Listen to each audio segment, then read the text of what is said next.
Is there an elite team in college football with a more intriguing question mark next to its name than the Georgia Bulldogs? Welcome to the Voice of College Football as we break down the game we all love.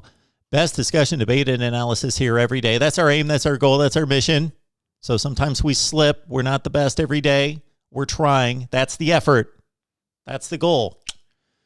All right, so lock it on in. We've got call-in shows, live streams all over the place, constantly talking college football with you.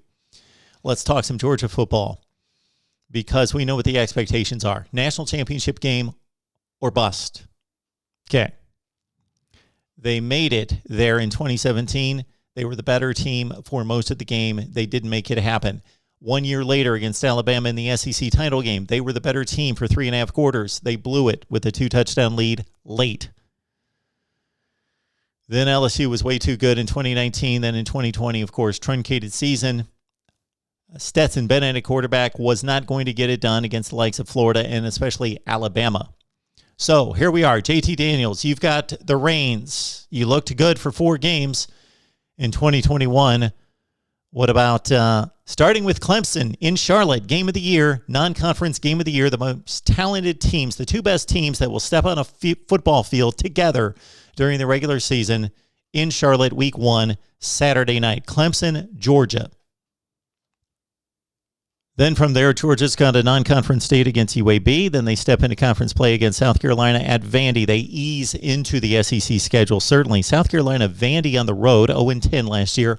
Arkansas. Then comes the difficult stretch. Auburn on the road. The Tigers are supposed to be down. We shall see. Still a talented team and, of course, a rival. Kentucky at home. The Cats are the dark horse for me in the SEC Eastern Division. Florida in Jacksonville, of course, and then Mizzou. That is the difficult stretch for me on this season. Even though Georgia's better than all those teams, they could certainly slip up against any one of them. They could slip up, I believe, against any one of those teams. Auburn, Kentucky, Florida, Missouri. At Tennessee should be easy work. Charleston Southern at Georgia Tech. That better be easy work for this Georgia team. So it's in the middle of the season that they're going to have to make it through. They have a light touch with Arkansas being the non-division foe in addition to Auburn.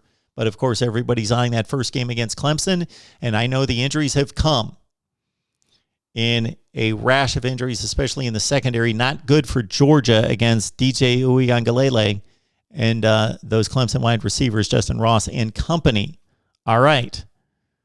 I have made my prediction for a long, long time ago on where I stood on this football game. The returns of George Pickens hurt a long time ago, and now other Georgia wide receivers, Kearis Jackson and others, doesn't make me feel great. But I'm going to stand tall. I'm going to stand with Georgia.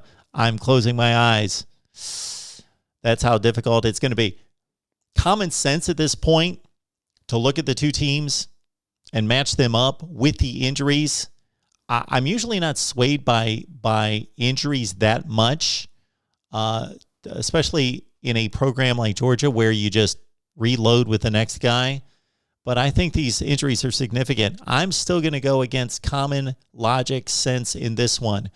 Georgia beats Clemson. They then get healthy, and they rip through the schedule, and they go 12-0. They win them all. Georgia wins every game in 2021. Conference championship games and playoff predictions are coming right here at the Voice of College Football. Leave those record predictions down below and lock it in. We only had 26% of our views last month came from subscribers. That means more of you need to subscribe and help us grow the channel, build the channel, share the links out on social media, and lock it in right here at the Voice of College Football. See you next time.